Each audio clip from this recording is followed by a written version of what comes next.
Okay, so usual format for the class. We're going to have 15 minutes of exercise just to get the blood and the chi flowing well.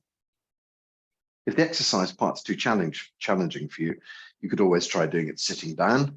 So if you have a stool, you can just sit on, you can do the exercises for the upper body rather than using the lower body. And if that's still too challenging, then you can lie down and imagine your body doing it. The power of your mind is fundamental. It's able to do a great deal of work for you, even if you're not physically moving your body. And then we'll move on to standing or sitting meditation after that. Okay, so the beginning exercise, we just stand with our feet shoulder width apart, knees gently bent, back nice and straight, and we're turning from the waist, from the very core of the body. And so on the outside, it's moving the belly button across to one hip and moving the belly button across to the other hip. It's very easy to do this exercise with the body completely straight, and it looks like you're doing it, but actually it's turning the waist that's so key in this exercise. In fact, it's so key that it's actually in the title. This exercise is called turning the waist, not moving the shoulders. So try and get the waist moving from side to side. Open the palms up, let them tap gently onto the side of the body. Let the hands gently tap onto the small of the back. Just feel that gentle thump. As we thump onto our tummy, we're letting our right hand thump onto our spleen, letting our left hand thump onto our liver, well, forearms, I suppose, thump onto our liver. As the hands curl around the back, they're gently thumping onto our kidneys. So, and of course, there's, stomach and intestines and all the other good things in the lower part of the torso. They're all getting a little vibration as you tap on them. There's quite a quite a long history. It's the entire history of Qigong, to be fair. There's quite a large part of, I can't really express that very well, large slice of Qigong that's all to do about tapping on your arms, tapping on your legs, tapping on your body. And so this kind of incorporates a little bit of that. That's more Taoist style Qigongs that do tapping, I feel. Okay, so we're just allowing ourselves this motion of the waist, moving from side to side, also gently tapping, sending the vibration through. But of course, there's the physical rotation of your spine, the movement of the shoulders, the movement of the elbows, wrists, and the hands. You can even feel your hips move slightly and your knees move a little bit. So it just warms the whole musculoskeletal system up. And then, of course, we pair it with some bends in a moment to stretch the system. So we squeeze and turn it first, and then we elongate it and stretch it after. And then after that, we'll do a little bit of standing Qigong.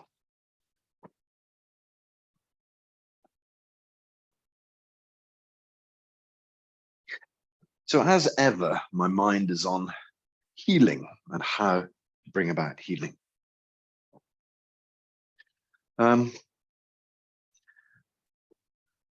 got I just finished writing a little essay, which I'll post up, which has some of the details of what we're going to be doing today. My son-in-law, the lovely Jamie, who's moved down to Portugal with my daughter, has been visiting the center of a teacher called Mooji. A lot of people have met Mooji, and I'm wondering even if I've met him. He used to live in Brixton when I lived in Brixton. He's a lovely Jamaican guy, and he spent a lot of time going off to work with an Indian guru, at least I think this is the story, called Papaji. And so he spent a lot of time listening to Papaji, and eventually has developed himself in such a way that he's moved into an enlightenment space. And my son-in-law, Jamie, has followed him and has found a very, very nice, relaxed, open expanse. Seems very, very happy with his life these days, happy and healthy. And so I've also just decided that if it's so good for him, then I'd better research my work. It's funny because I found an instant correlation between what Mooji's talking about and what Dr. Pang's talking about. I often go back to this image, which it doesn't work for an awful lot of people, fortunately, but I'll try it anyway. There's a game that my children used to play called The Sims, and they, used to plug a cartridge into their games console, and on the TV would come up a little world, and there'd be a house there, and you were given a mummy and a daddy, and they had to kind of like decorate their house and buy things for the house, and then they had to find themselves jobs. Sounds very familiar. And if you left them alone too long, they'd get into problems, or they'd sort of set the house alight, and eventually, if you managed to curate them long enough, it's like sort of the little pets that kids used to have, Tamagotchi pets. You had to look after them all the time, or otherwise they would die. Same with your little Sims game. You'd have to get these people building a nice house, getting a nice job, earning lots of money, and then suddenly a kid would pop up. It's just like real life. A kid would pop up, and then you'd have to make sure they looked after the kid and didn't forget the child in the park and things like that. I think, well, it's quite a lesson for life, that, for young children, but they used to love it. And of course, they'd come through and say, "Oh, Dad, I can't believe it. My baby died." And you think, "Oh, Lord." But it's a sort of or my Sims have set their house alight, or whatever, or had a car crash. It was, it was all quite lighthearted and quite fun. But it interested me because that, as a model, is exactly the model that I see our lives as. We tend to be crashing around in our lives. We tend to be a bit unconscious of what we're doing. Tend to think, "Oh, I'll just go to the shops." And sometimes you drive somewhere and you don't even know you've driven there. You've just been thinking about something else, and you've automatically got up in the morning and you don't remember if you brushed your teeth. You just did it, and you've automatically had breakfast and you haven't really thought about it, and then you've automatically got in the car and gone off to work or whatever, gone off to the shops. And somehow the whole thing's been on remote control. You've just sort of done it. And so with this little game, the little people just went off doing their own little things without thinking about it. But the problem is that we spend an awful lot of time thinking about important things that seem to be absolutely the most important thing in our lives, about the relationship between us and that person. And you can spend hours thinking about, how did that happen and why did they do that? Or you can spend hours thinking about your job, churning over ideas, thinking about the next project, churning over ideas. And somehow life just sort of goes on while you work through all these things in your head. You can become an obsessive thinker. It also happens a lot when we study. We can spend years in study, and because there's a sort of an end goal of a piece of paper at the end of it, someone's going to pat you on the head and say, "Well done, here's a degree." So we can spend years and years working away at these things, and they can totally fill up our life. And I was just sort of looking at a TV program the other day, and there was someone saying, "Oh yes, I collect jigsaw puzzles." It passes the time to thinking, wow, just doing a jigsaw puzzle to whittle away the hours of your life. It seems a bit, but on the other hand, I'm happy reading Chinese books to whittle away the hours of my life. So yeah, it's difficult. I shouldn't be pointing fingers. So anyway, we've got ourselves obsessed in our lives, and we rush around our lives, and then suddenly we find that we haven't paid enough attention to our health, and and a bit of illness turns up. We have to then, sometimes the model is go and see a Western doctor who prescribes you a pill, and that sort of, masks the problem for a while. But unfortunately, our sort of Western doctor thing doesn't tend to solve problems. It tends to mask problems. And then something else pops up. It's a bit like that fairground game, whack-a-mole. One mole pops up and you have to try and hit it. Then the next one pops up and you have to try and get that. And, life is like that. There's things popping up all the time. You have to try and pin them down and keep them in control. That's life does life, and you have to kind of respond to it. Okay, so Let's just extend this exercise a little bit. Look over the shoulders and stretch out. Really open the exercise up, open up your neck and your back, let everything flow. Okay, so here we have this idea of life, doing life, and how you respond to it. The patterns you've built up for many years, the things your parents have told you, the things society's told you, the things that your religion has made you believe, makes you respond in different ways to life, doing life. So something might happen and someone might think, wow, what an absolute blessing. And the next person might look at the event and think, wow, that's an absolute disaster. And that's just a matter of judgment. It's just a matter of perspective. It's just a matter of the stories we've gathered. And so in my analogy, we have the little people running around the computer game and you're pressing the buttons on the console. So in our lives, if I'm suggesting our lives are like this, who's pressing the buttons? Well, of course, you might say God. I mean, that's the best we can come up with at the moment. But this is how I think religion maintains its power. It's by dividing you from God. There's the old story about divide and rule, isn't there? If you look at so many of the stories in sort of, the Bible and places like that, that you find them saying, God is inside you. But then, when it comes down to religion, we have this idea of, God's over there and you're over here. And so we find ourselves very separate from God. Whereas all the holy texts have the suggestion that you are God. So yes, you are God. And in my sense, you are consciousness. The consciousness of the entire universe is what we refer to as God, I think. And so the consciousness of the universe expresses itself through each of us. So you're a little slice of the consciousness, and so am I, and we're kind of operating in this game.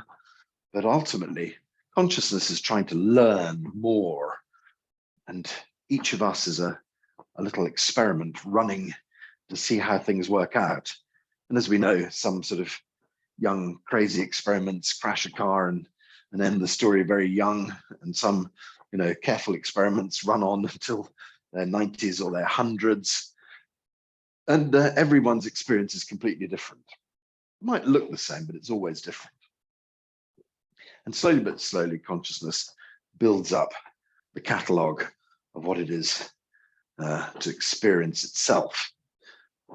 So we're going to work with that idea about how to use that concept to heal ourselves. Okay, so let's let the whole thing slow down a little bit.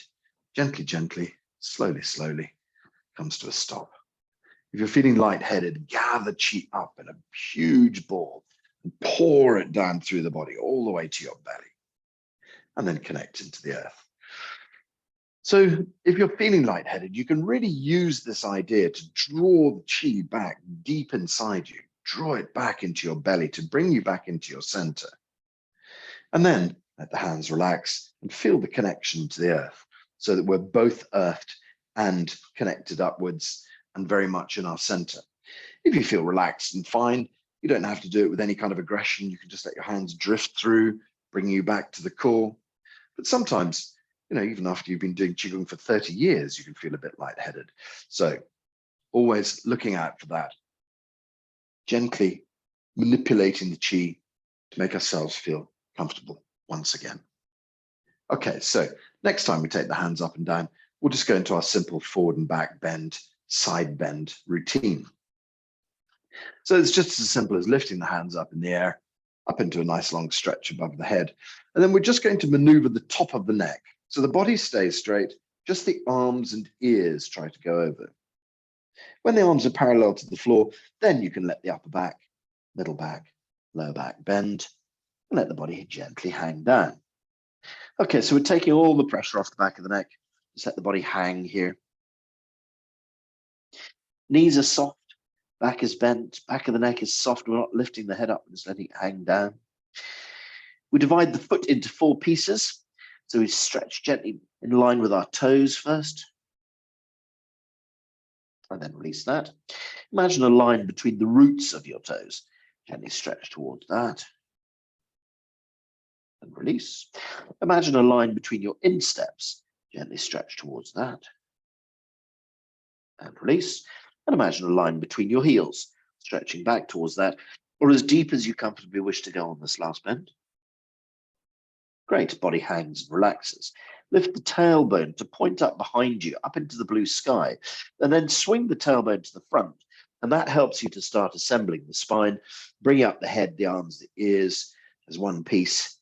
That extra cantilever just stretches up. Good.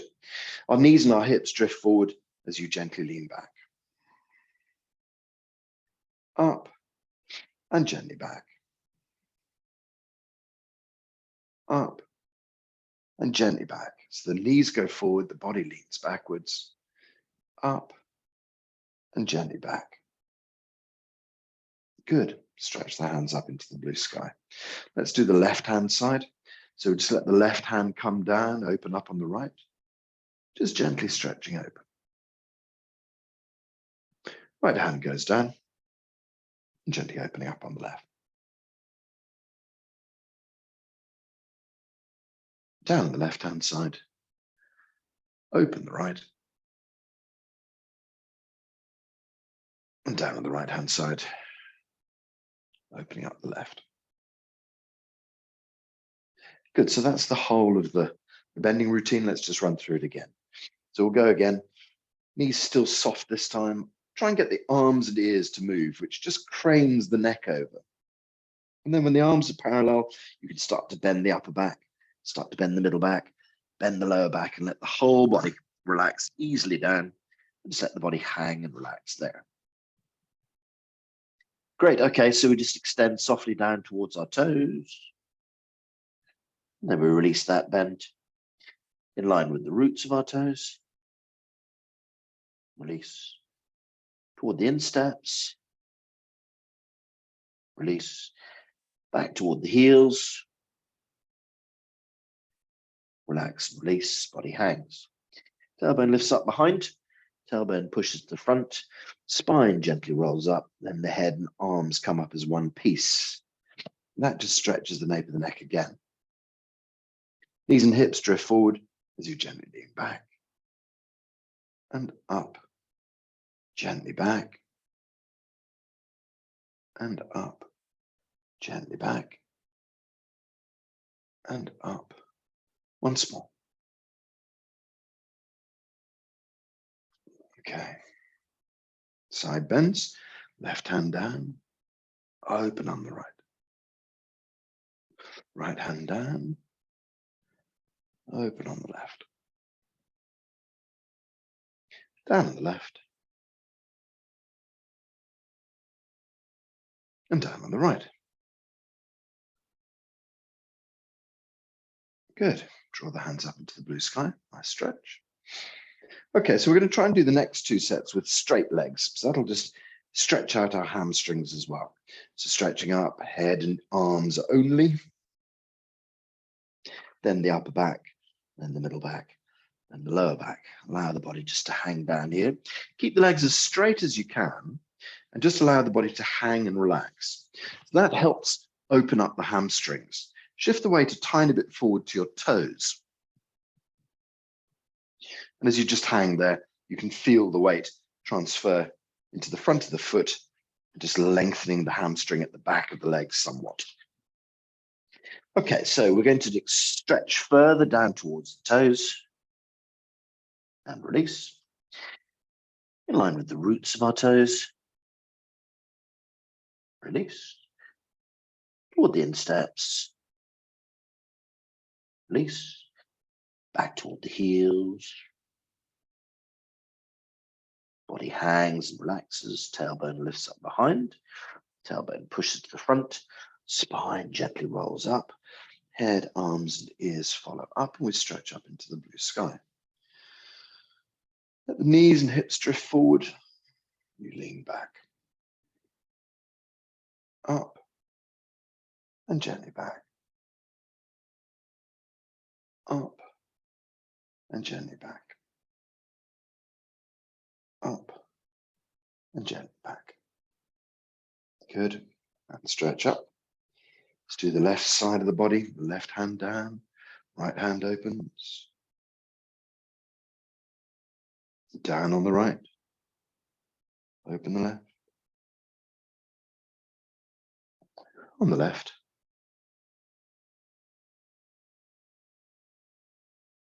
And on the right. Good. Draw hands up into the blue sky. Last time through the process then. So again, try and keep the legs as straight as possible. Arms and ears tip over. Upper back, middle back, lower back. Body hangs here. Shift the weight gently forward to the toes. Feel the hamstrings stretching and opening. Good. Let's extend softly toward the toes. And release. In line with the roots of our toes. And release. Toward the insteps. And release. Back toward the heels. Good. Body hangs and relaxes. Tailbone lifts up behind. Tailbone pushes to the front. Spine starts to roll up. Arms and ears gently gather and roll up. Up, up, up to the full height. A nice long stretch. Gently release. Knees and hips forward as you lean back. Stretch up. Gently back. Up. Gently back. Up. Gently back. Good. Hands up into the blue sky. Let's let the left hand drift down. Right side of the body opens up. Down on the right side. Left side of the body open. Down the left.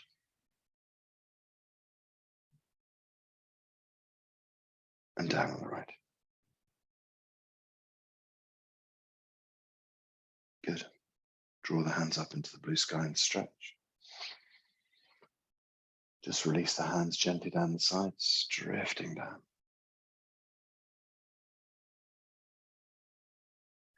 If those forward bends have made you feel dizzy at all, again, gather chi. This helps to put us back into a nice sense of balance.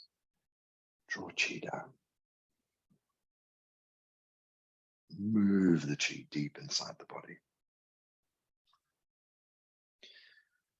Let the chi flow through the legs and connect into the earth. Let's go again.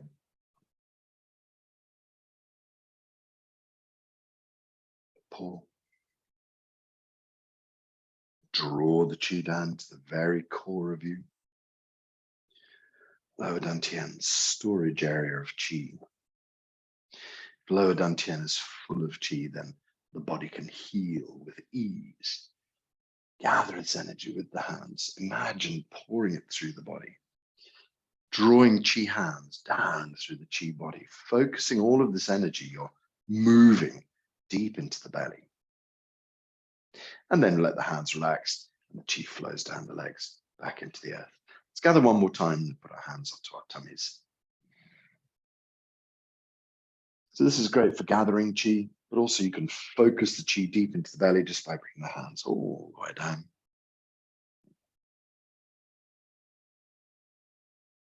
And then when the hands come down to the belly, you can just set the hands on top of the belly button. Traditionally, it would have been left hand first for guys, right hand first for ladies, but it doesn't actually make any difference at all. You just let your body do what it feels that it ought to do. So whatever way your hands are on the belly now is correct, is perfect.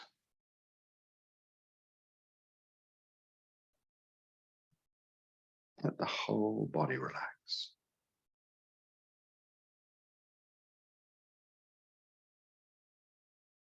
Just centered deep inside the belly. When we stand here, we just have our knees softly bent. Tailbone drawing down. Tailbone moves a tiny bit to the front. It's only a few millimeters forward, but it's just enough to feel the lower back gently changing and opening slightly. Draw the chin backwards. That just gives us a lovely straight spine. So it's moving the chin back towards the throat.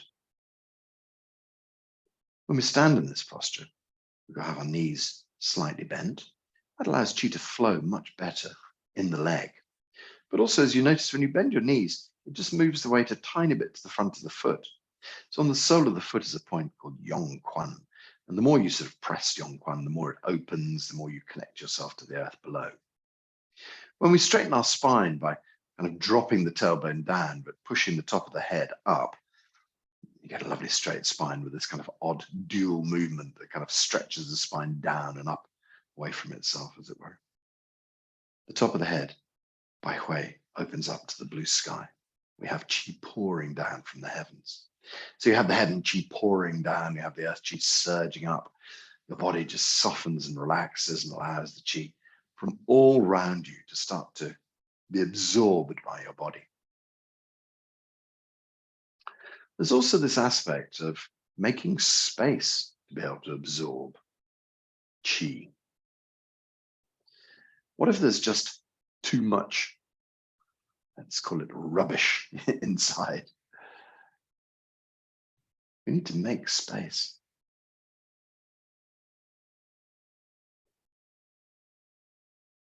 So I wanted to share an image with you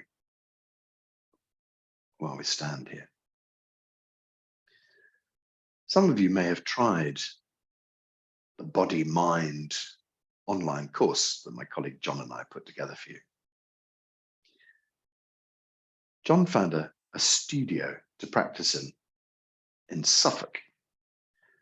And it's a studio they normally shoot things like car adverts and, I don't know, clothing adverts and things like that. A photo studio normally. So to describe it to you, it's an enormous white box. There are no corners.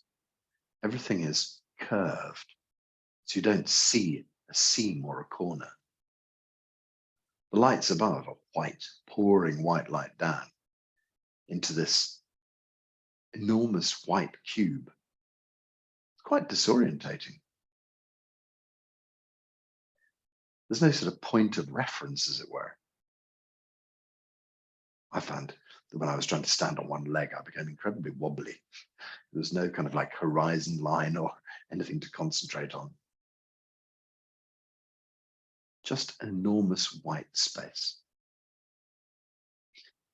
So this tallies with the story that Mooji was telling, this lovely teacher. What happens if you imagine yourself standing in that white cube? Just for a moment, imagine that it's possible to put down all references to your family. Put down all references to your friends. Put down all references to society. Just imagine you give up all of your religious and philosophical beliefs. Just imagine that you divest yourself of all of your political attitude. Imagine that you take your learning and just lay it down for a moment. All the things that you've been taught, let go. Imagine all of the things you've discovered about yourself. All the things you tell yourself on a daily basis. Just imagine letting those down, letting them go.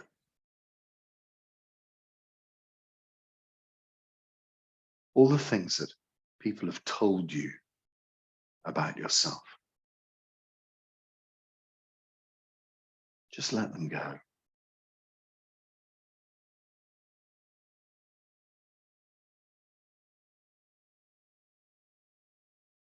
That includes illnesses, problems.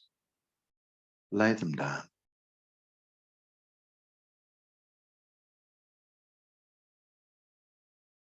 Now, in this extraordinary white space, what's left? Is there anything else that needs laying down?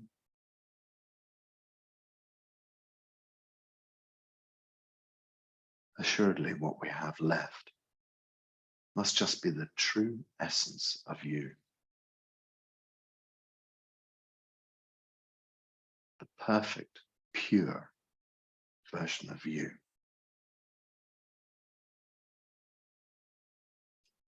This must be your true self.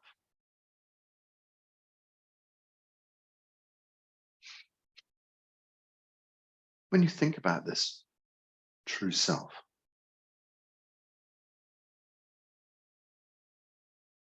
does it feel like it can die?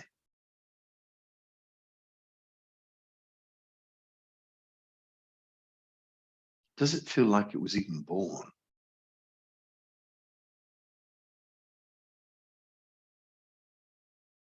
Can this true self be ill?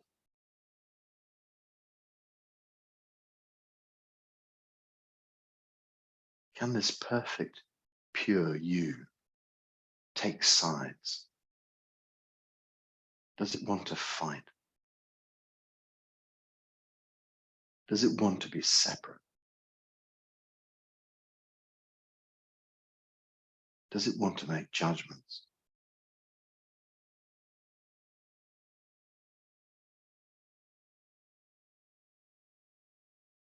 This, and I'm assuming that like me, you felt that most of those were no. You then feel that this true self will always be. The true essence of you will always be.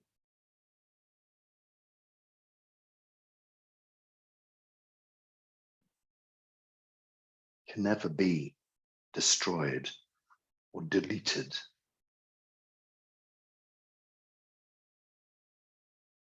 Your true self. This is God inside of you, if you like. This is your universal connection. This is pure consciousness. Can your true self, can your mind exist outside of true self? So I think that's a key question. Can your mind exist outside of the true self? I think that we have to see that mind is just a function of true self expressing itself in this game we play.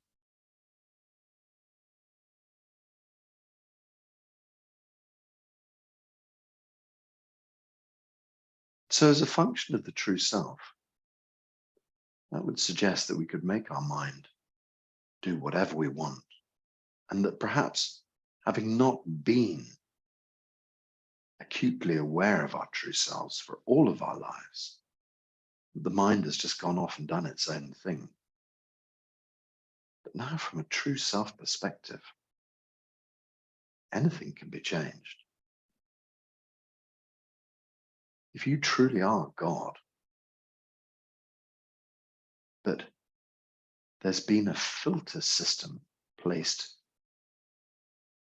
between what we call reality and what we now find is our true self, the veil. Pierce the veil. That's always been the mission of mankind, is to find out how to pierce the veil and find our way back to true self.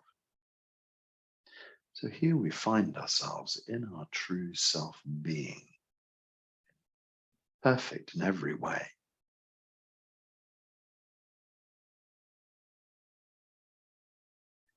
The more time we spend in this beautiful state with our true selves, the less the body and the mind is apt to take the wrong turn, because now we are the source. from the source of you, just know that everything is perfect. Just know that everything is right. Just know that everything is exactly the way it should be.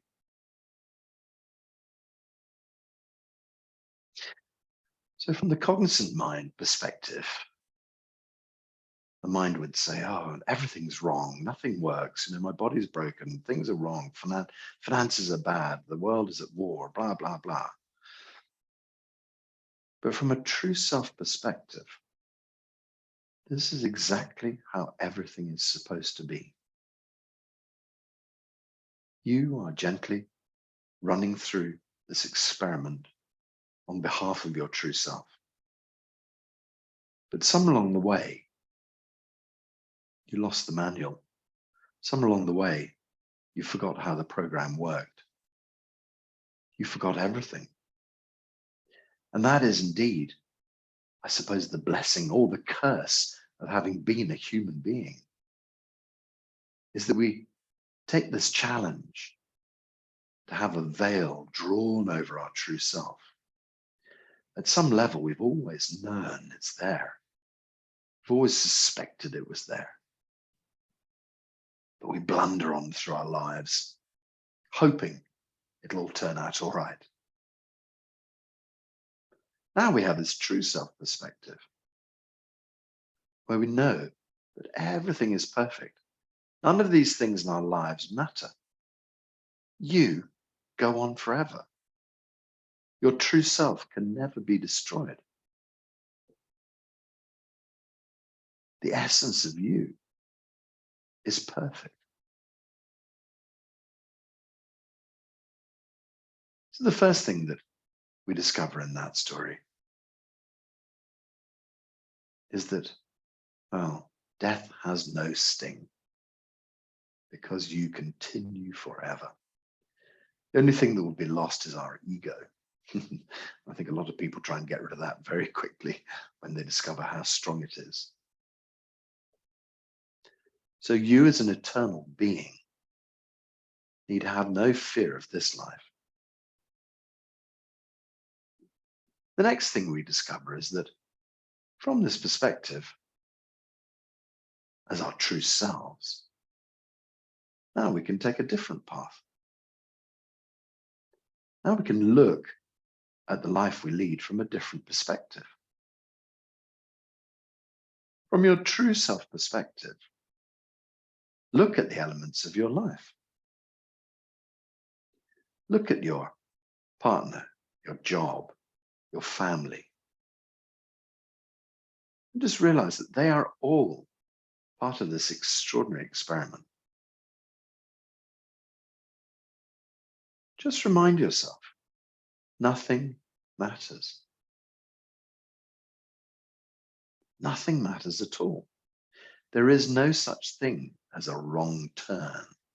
There is no such thing as a mistake. Everything is exactly as it should be right now.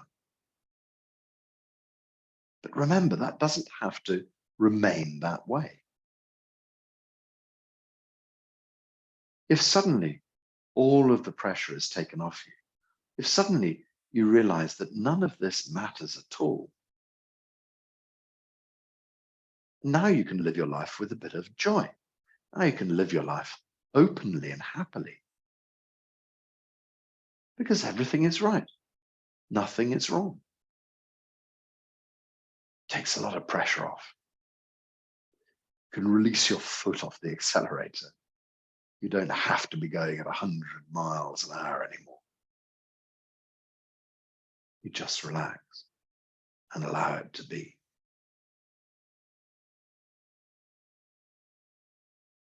You can make decisions at the true self level about how you would like to change things, how you would like to make your world change. Well, the first thing is be light, be happy, be joyful. If the one thing I've discovered from this enlightenment perspective is that people are happier, people smile, people enjoy their lives. They suddenly realize it's a game and none of it really matters. And so why wouldn't you have great fun doing it? Why wouldn't you love it and enjoy it? Why wouldn't you play like a child? To let your spirits raise. Don't feel oppressed by life, because none of it matters. Light touch. Live your life with a light touch. Smile. Be happy. When those problems arise, all you need to do sometimes is just to give people a little pat on the head and say, there, it'll all be okay. Don't worry, everything's good. Just drift through with joy. There's no pressure here. No pressure to do anything, no pressure to be anyone. Just joy.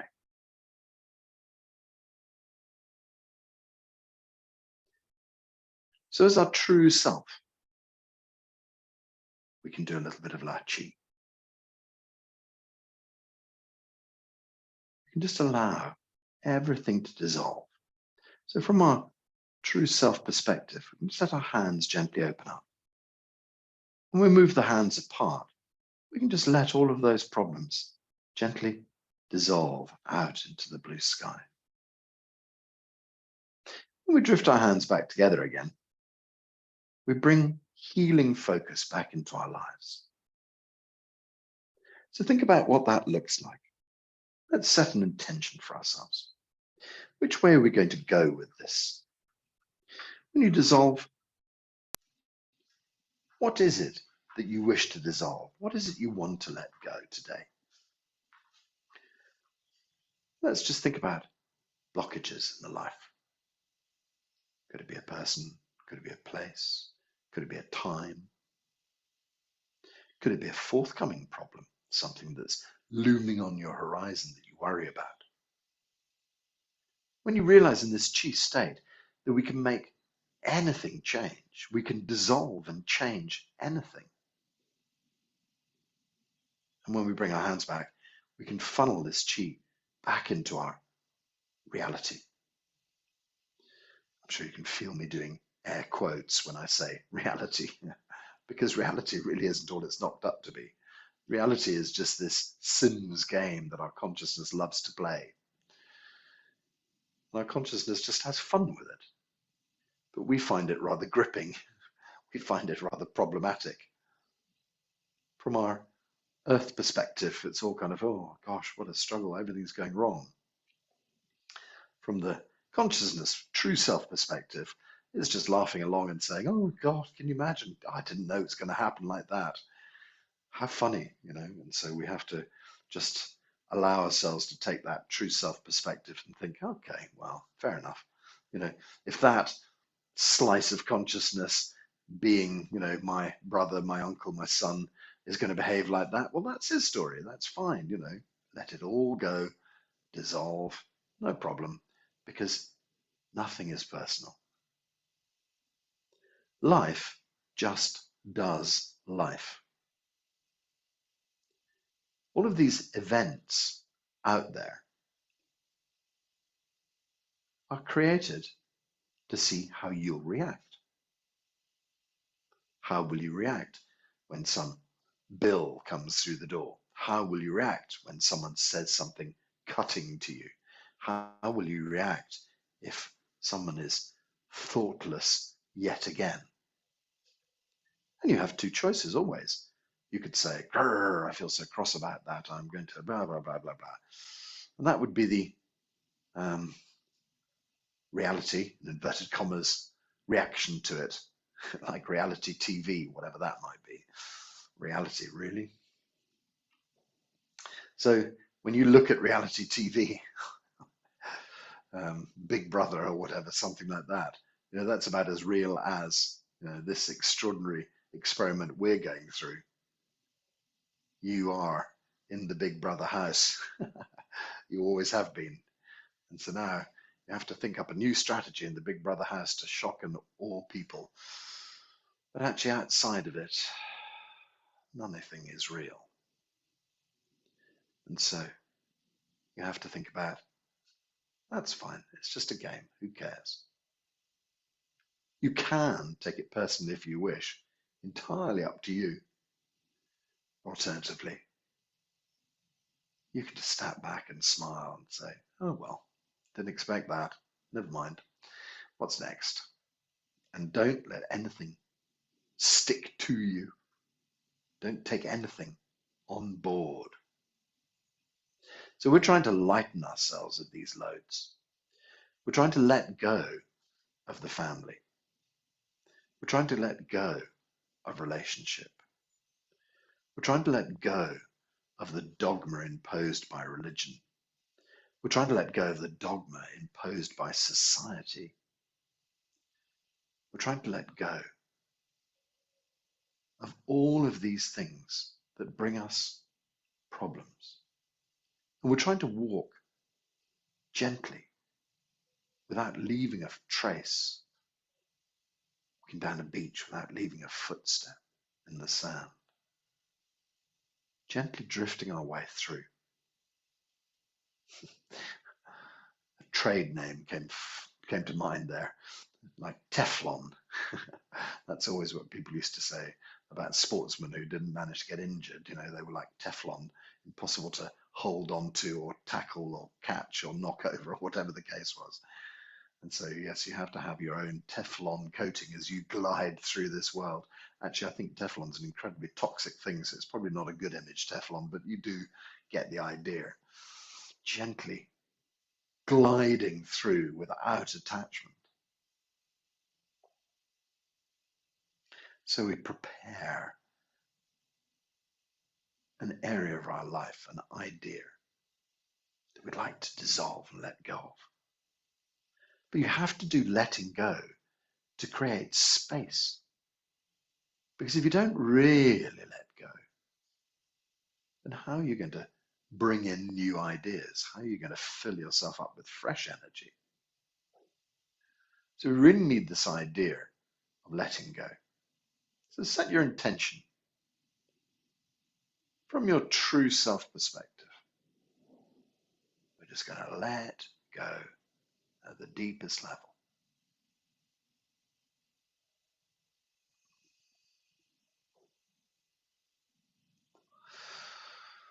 And then we're going to say Kai and her.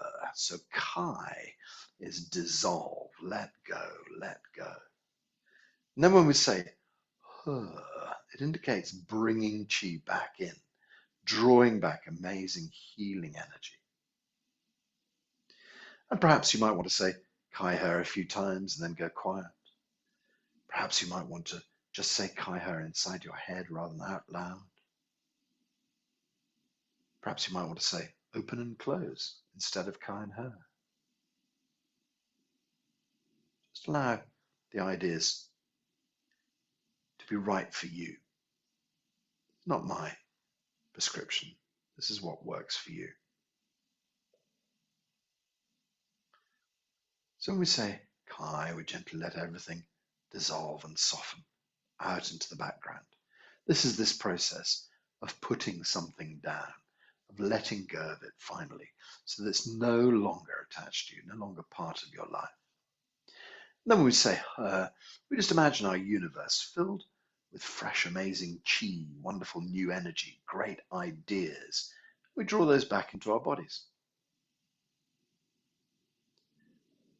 Try to make space in order to refuel, as it were. Opening.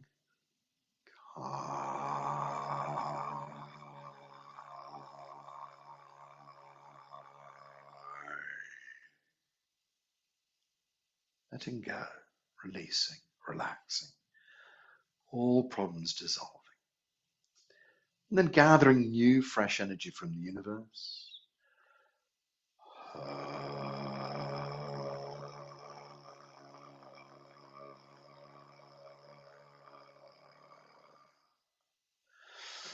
feel that that chi from the universe can populate every part of your existence.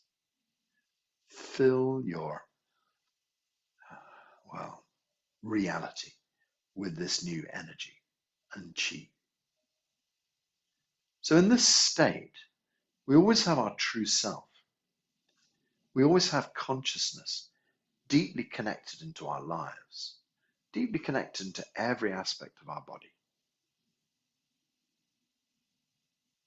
It's almost as if the back surface of your body and everything behind you were consciousness. So as you stand here, you can think about the front surface of your body really easily, but the back, not so much. It seems to fade in and out from time to time. You have to actually bring your attention to it for it to be there. So you can imagine there's almost like a connection, a timeline. Behind you, pure consciousness. In front of you, our generated world that we live in. And you are constantly on the kind of liminal border of the two.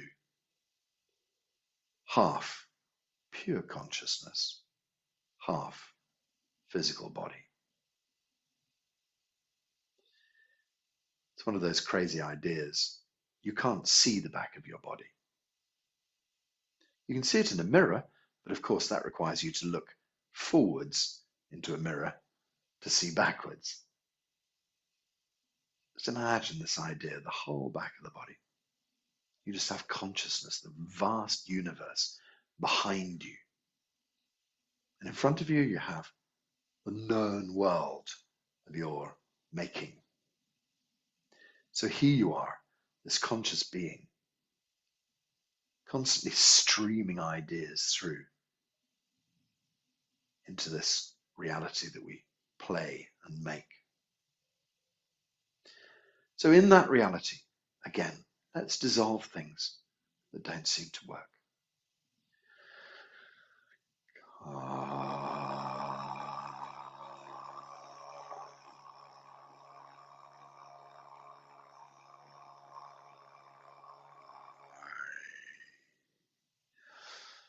Feel that you can dissolve anything in your body that's no longer working, anything in your life that seems difficult. Gather perfect energy back to heal yourself.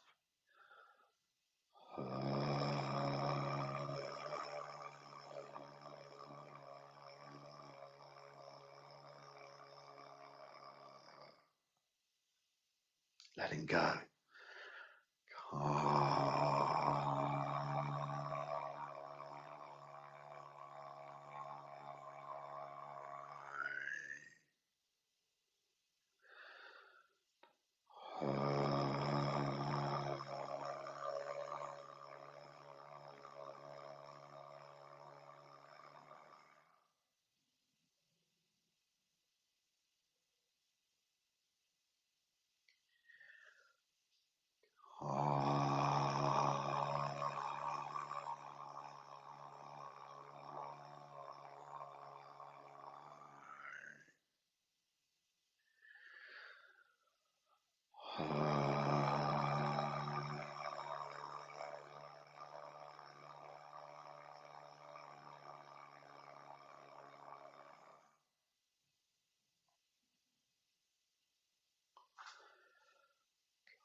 Dissolve, dissolve, dissolve. Let go, let go, let go.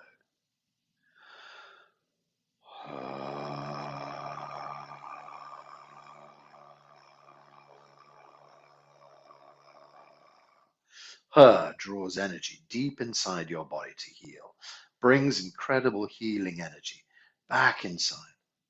Good information for the body, healing chi for the body.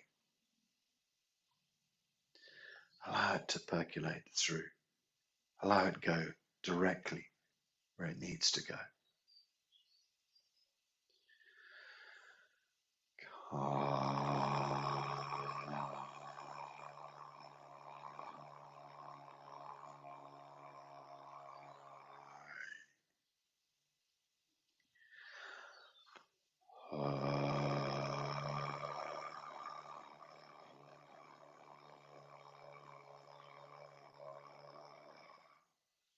Send the chi deep inside your body to bring about complete and ultimate healing.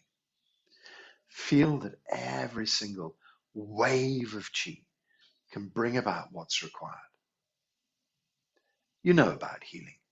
Sometimes it takes a little bit longer for the body to catch up. Sometimes these problems have been, 20 or 30 years in the making.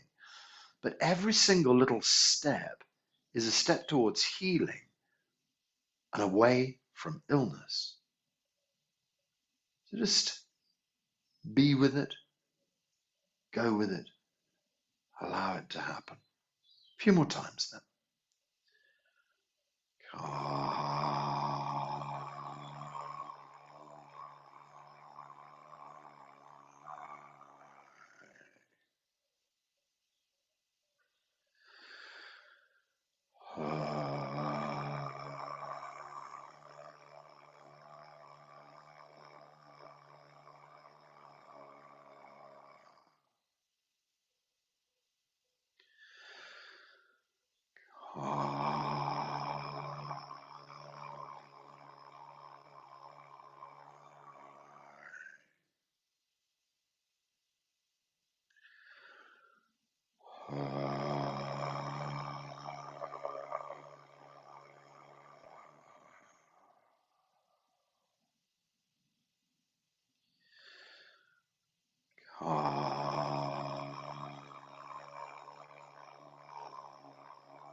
Perhaps the next two could be a little quieter.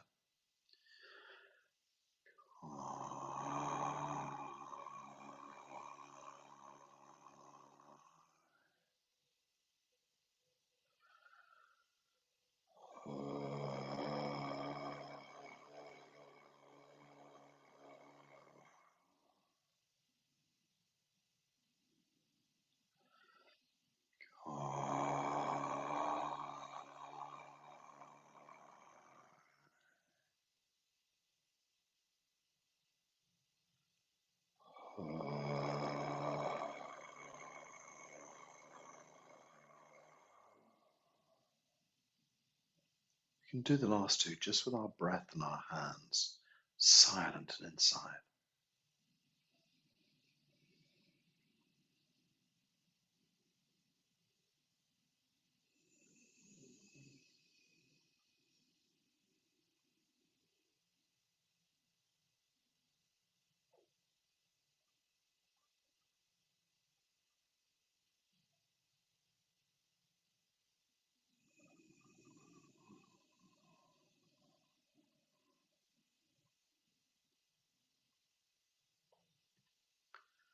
Just let the whole body relax and settle.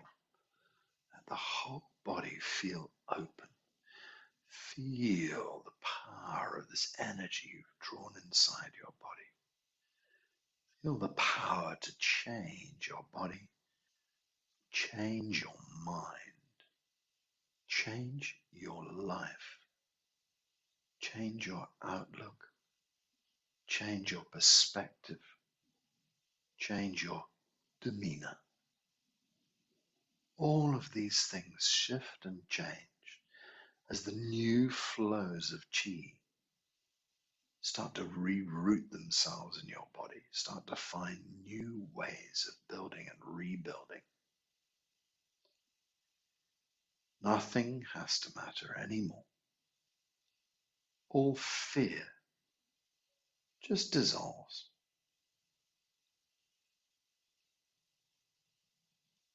Allow your ego just to dissolve away. You no longer have to fight to defend ideas that don't matter.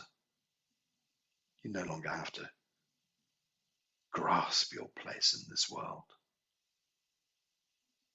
Now, tread softly, tread lightly, tread with joy and happiness through your life.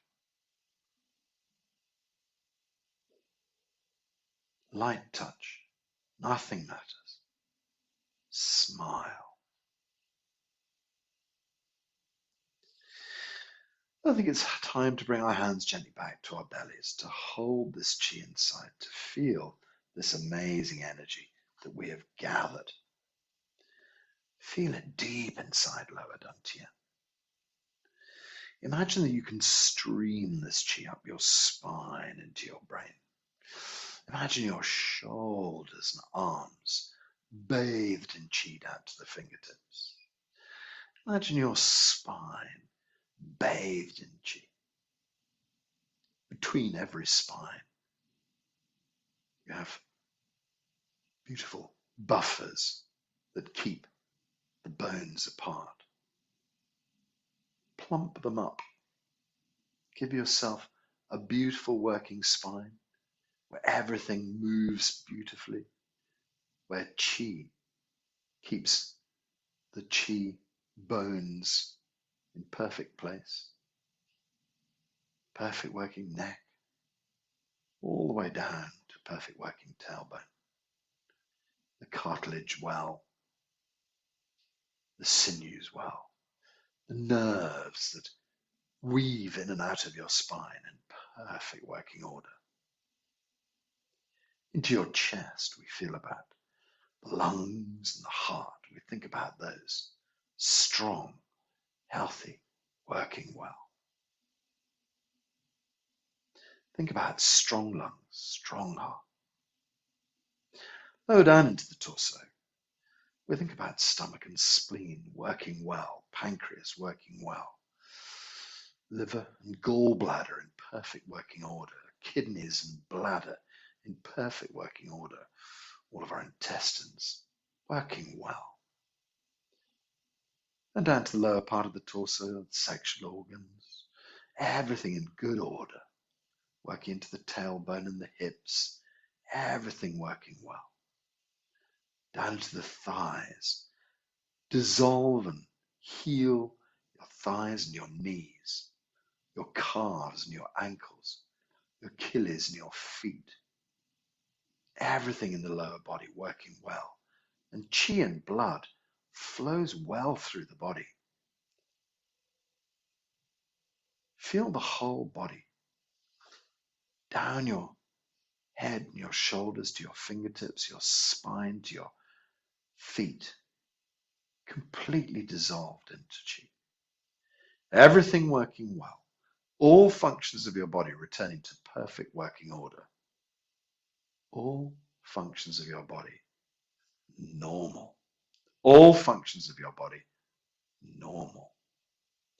So we usually end up by just drawing 3 little circles round the belly button. I tend to go anti-clockwise.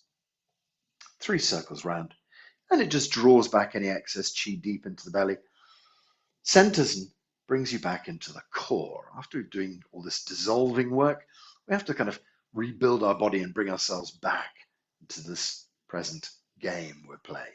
And then turn 3 circles in the opposite direction, and that does send a message to your body. Everything working well, body back, everything physically back in working order. as we stand here. We can imagine a Wei Qi layer around the skin, a lovely protective shield of energy, and around that your Qi body. So they tend to say a meter above, a meter below, left, right, front, back, this wonderful capsule of Qi in which you move, protects you, but it also connects you to the outside world, keeps you safe, but connects you. So as you stand here, can you visualize yourself, your body inside these wonderful shields of energy, every cell in the body working well, you a being of light, everything working well, all functions of your body returning to perfect working order. So you've set that off in motion. You've said to your body, this is what I want to heal, and now it'll do the work, and it'll continue to do the work. But you can bring yourself back to this true self space. Try and do it every day. Try and do it twice a day. Try and see yourself as your pure, truest self. And try and give yourself a little perspective on this earth, on this game, on this daft nonsense we participate in, and see it for what it is. Light touch, stand back, smile, let it do its own crazy thing. For you are eternal. The essence of you will never, ever die. You are eternal and wonderful and amazing. So enjoy this game while you can. Have fun with it. And it doesn't matter, because if this game doesn't work, the next one will. We'll have fun with that. Nothing matters. Don't worry. All is good. And that is why we say Haola at the end. Haola, everything is good already. Nothing is bad. Everything is good already. So we're just going to let our hands gently down by our sides. We'll slowly open our eyes and bring a little bit of movement back into the fingers and the toes. Stretch out the body if it needs a little stretch out anywhere. And then, indeed, let's say Haola together. Haola, good already. So I'll put my hands up in the air. We can say 1, 2, Haola. 1, 2, Haola.